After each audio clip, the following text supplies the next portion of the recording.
गोकुल धाम योजना, उसमें हम बड़ी बड़ी गौशालाएँ मतलब 5,000 से लेकर के और 15,000 20,000 गौवंश को वहाँ रखेंगे हम। मध्य प्रदेश में मोहन सरकार का फोकस अब किसानों पर है, इसलिए अब एमपी सरकार किसानों को समृद्ध बनाने और उनकी आय दोगुनी करने के लक्ष्य को लेकर काम कर रही है, जिसके लिए सरकार ने पशुपालन, खास तौर से दूध उत्पादन को बढ़ाने को लेकर कई स्तर पर काम शुरू किया है। इसको लेकर कई फैसले भी सरकार ने लिए हैं, जिनमें सबसे बड़ा फैसला मध्य प्रदेश गोकुल धाम योजना को लेकर किया गया है। इस योजना के तहत प्रदेश में हर जिले में 5,000 से लेकर 20,000 गोवंश को रखने की क्षमता वाली, साथ ही इन गौशालाओं को आत्मनिर्भर बनाने के लिए सरकार 40 रुपए प्रति गाय प्रतिदिन के अनुसार प्रोत्साहन देगी। इसके अलावा इन गौशालाओं में गौ उत्पादन के रूप में CNG आधुनिक तकनीक से जैविक खाद का निर्माण होगा। गौ माता के लिए तो वरदान साबित होंगे ही होंगे, साथ साथ किसानों के लिए भी वरदान साबित होगा। उसमें हमारी सरकार ने 20 रुपये से लेकर जो अभी हम निराश्रित गौवंश जो गौशालाओं में था उसको 20 रुपये हम प्रति दिन प्रति गाय या प्रति गौवंश देते थे प्रोत्साहन राशि। अब उसको बढ़ा के आज से 40 रुपये कर दिया, जो बहुत जल्दी किसानों के खाते में पहुंचेगा। ये भी बड़ा अहम फैसला। इसमें मध्य प्रदेश की जितनी गौशालाएं चल रही हैं, इसमें लगभग 450 करोड़ रुपए का सरकार का इन्वेस्टमेंट है, मतलब अतिरिक्त भार है। और आपको जानकर आश्चर्य होगा कि जब मुख्यमंत्री जी ने इसकी घोषणा की, उस समय हमारे पास 2190 गौशालाएं थी टोटल मध्य प्रदेश में। आज की तारीख में 2777 ऑलरेडी पंजीबद्ध हैं, और आज भी मैंने अभी लगभग 28 या 30 गौशालाओं का आज भी मैंने पंजीयन पे भी दस्तखत की है। तो अगर हम मोटा मोटी देखें तो लगभग 2800 गौशालाएँ हमारे मध्य प्रदेश में भी संचालित होंगी। तो आप समझ सकते हैं कि 6-7 महीने के अंदर 2190 मतलब लगभग 2200 से लेकर 2800 600 गौशालाएँ हमारी और बढ़ गई। तो उनको तो लाभ मिलेगा ही मिलेगा। हमारा सिर्फ उद्देश्य, सरकार का उद्देश्य है कि गौ माता अधिक से अधिक सुरक्षित रहे, अधिक से अधिक उसकी सेवा कर सकें। तो उसी संबंध में एक बहुत महत्वाकांक्षी योजना जिसका नाम हम अभी आपके सामने चर्चा कर रहे थे, मध्य प्रदेश गोकुल धाम योजना, उसमें हम बड़ी बड़ी गौशालाएँ मतलब 5,000 से लेकर के और 15,000 20,000 गौवंश को वहाँ रखेंगे हम। और ये पीपी मॉडल पे होगा, पीपीपी मॉडल में होगा। ज़मीन सरकार की होगी, इन्वेस्टर दूसरे होंगे जो बाहर से आएंगे। तो आप समझ सकते हैं कि 6-7 महीने के अंदर 2190 मतलब लगभग 2200 से लेकर 2800 600 गौशालाएँ हमारी और बढ़ गई। तो उनको तो लाभ मिलेगा ही मिलेगा।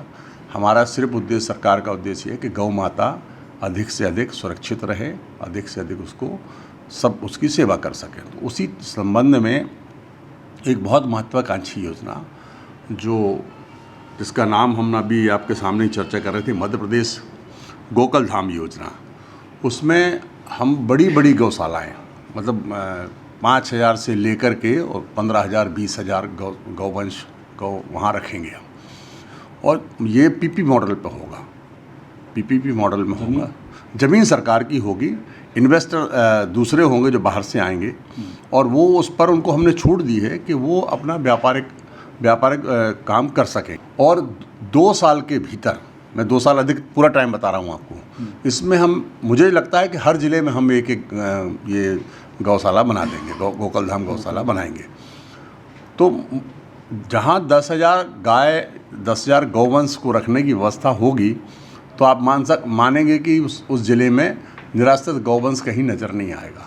और जो हमारी सरकार का मानना है और हम सबका मानना है, हमारे मुखिया का आदेश है कि ये हमें करना ही है। तो मुझे लगता है ये उसकी सफलतम कुंजी होगी। और इसमें हमने बहुत सारी प्रावधान किए हैं जो इस योजना को और अच्छा बनाने का काम करेगी। जैसे जो गौशाला होगी उसमें CNG भी बना सकेंगे, CNG बना के सरकार को या जिसके उनका टाई अप होगा उसको दे सकेंगे, उससे उसको पैसा मिलेगा। दूसरी बात, वो जब CNG बनाने के लिए वो लगाएगा, गोबर गैस प्लांट लगाएगा, तो उससे जो सैलरी निकलेगी गोबर की, उससे वो खाद बनाएगा। और खाद अभी नए तरीके से जो खाद बन रहा है वो 8 से 10 दिन में 12 दिन में बन के तैयार हो जाता है। हमारे उसको हमने ये भी कहा कि आप सोलर लगा के आप आत्मनिर्भर बिजली का भी काम वहाँ पे कर सकेंगे। चौथी जो सबसे महत्वपूर्ण बात है वो ये है कि वो गौशाला में उसको ब्रीड इम्प्रूवमेंट यानी नस्ल सुधार का काम उसको करना होगा, जो जिसमें हमारी मॉनिटरिंग, हमारे एक कमेटी होगी और वो कमेटी उसकी समय समय पर मॉनिटरिंग करेगी कि ये कितने अच्छे तरीके से उसमें काम कर रहे हैं। राज्य स्तरीय, जिला स्तरीय? नहीं, वो तो हर जिले में जहाँ होगी वहाँ बनाएंगे कमेटी, वहाँ के कलेक्टर या जो भी अभी उसकी बनाएंगे किस तरीके से, जो समय समय पर उसको देखती रहेगी। क्योंकि हमारा उद्देश्य सिर्फ इसको करना, अलग करना, निराश्रित गौवंश को सिर्फ गौशाला तक ले जाना नहीं है। हमारा उद्देश्य ये है कि वो अच्छे से रहे। एक दूसरी बात, उसकी नस्ल सुधार हो, जिससे कि आने वाली जो हमारी पीढ़ी है वो दुधारू अच्छी हो, जिससे लोग पालने का काम भी करेंगे, लोग खरीदने का काम भी करेंगे। वहीं आपको बता दें कि सरकार मध्य प्रदेश में श्वेत क्रांति की शुरुआत करना चाहती है और यही कारण है कि मध्य प्रदेश ने अपनी दूसरी योजना दुग्ध उत्पादन को लेकर मंजूरी दी है।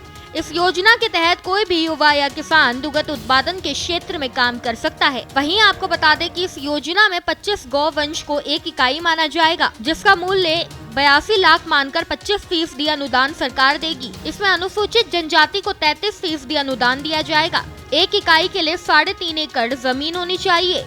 इस योजना में एक व्यक्ति अधिकतम 8 इकाई का लाभ ले सकता है। सरकार दुग्ध खरीदी के लिए भी मध्य प्रदेश दुग्ध संघों का नेशनल डेयरी फेडरेशन बोर्ड के साथ अनुबंध करने जा रही है, ताकि ज्यादा से ज्यादा खरीदारी हो सके। वहीं आपको ये भी बता दें कि देश में कुल दुग्ध उत्पादन में मध्य प्रदेश की हिस्सेदारी 9% की है। एमपी सरकार ने इसको बढ़ाकर 20% करने का लक्ष्य रखा है, जिसके लिए सरकार द्वारा तमाम प्रयास किए जा रहे हैं। नहीं, अभी जो हमारा मध्य प्रदेश में हमारी सांची जो कर रही, वैसे तो पूरा अपने ओनली 9% हमारा अभी दुग्ध उत्पादन पूरे देश का है, लेकिन हमारा जो सांची है वो लगभग 10.5 लाख लीटर प्रतिदिन दूध खरीदता है। और वो एवरेज अभी जैसे इस समय गर्मी के समय थोड़ा कम हो जाता है, लेकिन आम टाइम पे 10 लाख लीटर के आसपास होता है। तो वो उसके हम लोग अलग अलग तरीके से उसका उपयोग करते हैं। 9% को बढ़ाकर कितना परसेंटेज? इसको 20% से ऊपर ले जाना चाहते हैं हम लोग। ये योजना का एक बहुत बड़ा पार्ट वो भी है। और जो हमारा गौशाला का पार्ट, उसमें भी जो मैंने कहा ना कि 30%, जैसे अगर कोई 10,000 गाय रखता तो 3,000 गाय वो ये भी रख सकता है, उसको इतनी छूट होगी। तो गौशाला और दुग्ध उत्पादन दोनों अलग अलग चीज़ें हैं। तो हमने इसको इसलिए इकट्ठा किया है कि ये स्वावलंबी बने। मतलब देश में श्वेत क्रांति मध्य प्रदेश से तो बिल्कुल शुरू हो रही, और उसको और हम आगे बढ़ाने का काम कर रहे हैं। सरकार का दावा है कि आगामी 2 साल में हर जिले में बड़ी गौशाला बनने के बाद प्रदेश की तस्वीर बदल जाएगी। भोपाल से अजय भटनागर की रिपोर्ट।